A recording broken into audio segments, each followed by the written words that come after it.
उसके लिए नियम बना हुआ है, उसके लिए प्रोटोकॉल बना हुआ है। मुख्यमंत्री जी खुद जाते हैं, नहीं जाते हैं तो कोई नॉमिनेट किए जाते हैं। ये सभी नेता बिहार को अपना चारागाह बनाना चाहते हैं कि जैसे ही चुनाव खत्म होगा फिर कभी दिखाई नहीं पड़ेंगे। तो चुनाव के लिए आ रहे हैं, बिहार की जनता को सब मालूम है। इस बार कांग्रेस को बोहनी नहीं होगा बिहार में।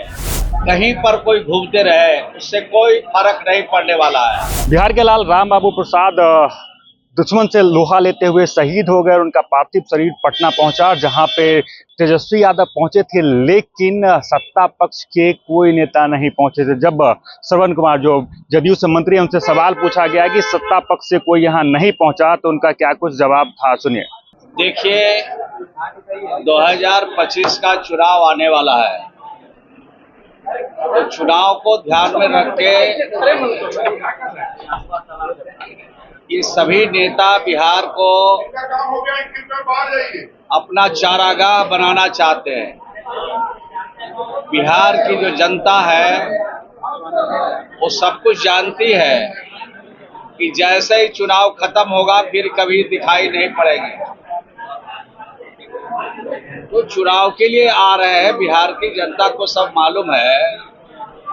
रोजगार यात्रा कर रहे हैं, विकास यात्रा कर रहे हैं, बहुत सारा नाम लेकर के इन यात्राओं को करेंगे।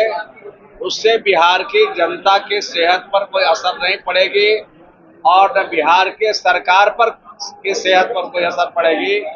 बिहार की जनता को मालूम है कि 20 वर्षों में एनडीए की सरकार और नीतीश कुमार जी ने जो काम किया है, उससे बड़ी लकीर ना भी कोई खींचा है और न खींचने के किसी के पास क्षमता है।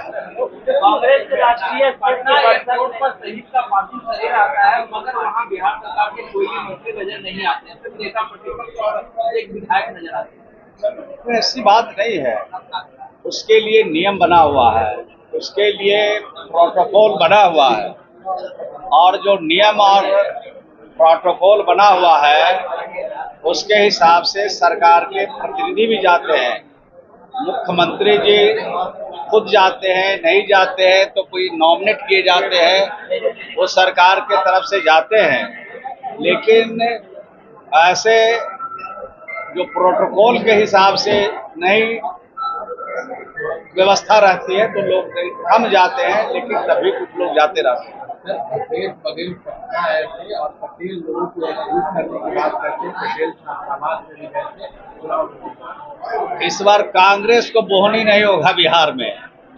कहीं पर कोई घूमते रहे, उससे कोई फर्क नहीं पड़ने वाला है।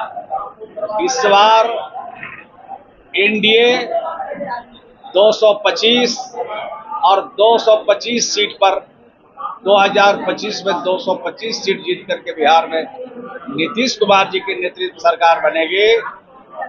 और ये फख्र के साथ कह सकते हैं जो हम लोगों ने काम किया है उसका जोड़ा देश का कोई राज अभी तक नहीं लगा सका। और ये कांग्रेस के नेता लोग क्या लगाएंगे? उनको तो वहां के मुख्यमंत्री बनने का मौका मिला, अब मुख्यमंत्री रहते बिल्कुल उनका सफाया हो गया, तो उनका तो अपना कुछ बचा ही नहीं। बिहार में उनका क्या बचा हुआ है? कुछ नहीं है, 0 पर डायल हो जाएगा। आज बीजेपी ने एक वीडियो जारी किया है सोशल मीडिया पर, बैंक और घोटालेबाजों में लालू प्रसाद यादव और तेजस्वी यादव को दिखाया गया है और उनकी कथा सुनाया गया है। देखिए, ये तो सारा लिस्टेड है, बिहार में देश भर में लिस्टेड है। और जो लोग घोटाला कीन है, जो लोग आय से अधिक संपत्ति जमा किया है, उनके खिलाफ तो कार्रवाई चल रही है। उसके लिए अगर बीजेपी जारी किया तो कौन बड़ा सा बात किया? ये तो घोटालेबाजों की एक लंबी फहरिस्त है, जिसमें ईडी का छापा पड़ा, आय से अधिक संपत्ति में सबका एक लिस्ट बना हुआ है देश भर में। और ऐसे लोग चिन्हित है, पूरे देश और दुनिया के लोग जानते हैं कि देश में कौन कौन लोग आय से अधिक संपत्ति जमा किया और देश में रह के संवैधानिक पद पर बैठ करके घोटाले का भी काम किया है।